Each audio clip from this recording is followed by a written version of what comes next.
Alright, now when you're talking about hunting birds that are extremely pressured, you're hunting traffic birds, you're hunting migrating birds, when you're hunting birds that are just in general harder to work, or birds that really don't want to be where you're at, when it comes to being a pressured bird, sometimes the best thing you can do is no calling. If you find that's the case, you got to do what the birds want.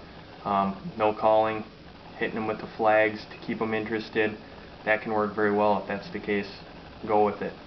Otherwise, aggressive calling, you're hitting the spit notes, you're hitting extremely fast double clucks, you're really burning the call, you're really giving the call everything you can give it just to get birds interested enough to come in. Sometimes you're just breaking that single off that big flock, hoping that he's going to bring other birds in, but you gotta do what you can to kill the birds you can. And so when I'm doing a hail call, I'm incorporating a spit note and I'm getting a little more aggressive on it, sounding like more geese, to try to give these live geese in the area a reason to be here.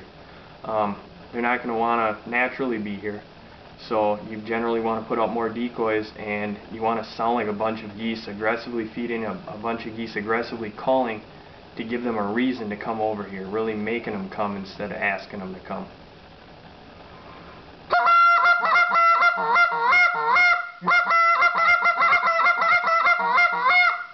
And then I'll watch and see how they react to that. Now, if they're reacting to the fast calling, keep at it, keep them coming. If they're reacting to the spit notes, keep hitting them with spit notes.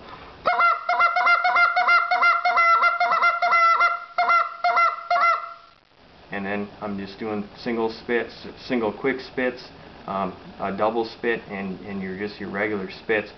Walk them in with that. If the spit notes are going to work, take them all the way down until their feet are down and you're shooting them.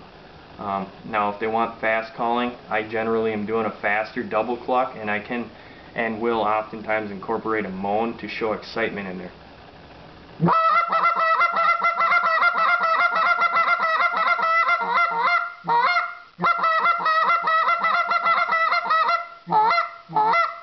And oftentimes it's a lot of hard calling. You're doing a lot of really fast stuff just to keep the birds interested.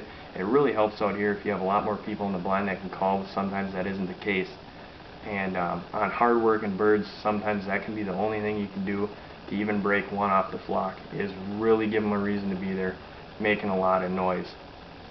And hitting the flag is really going to help you on these geese as well, so you got to make sure you have a flag out there and someone who can use that effectively.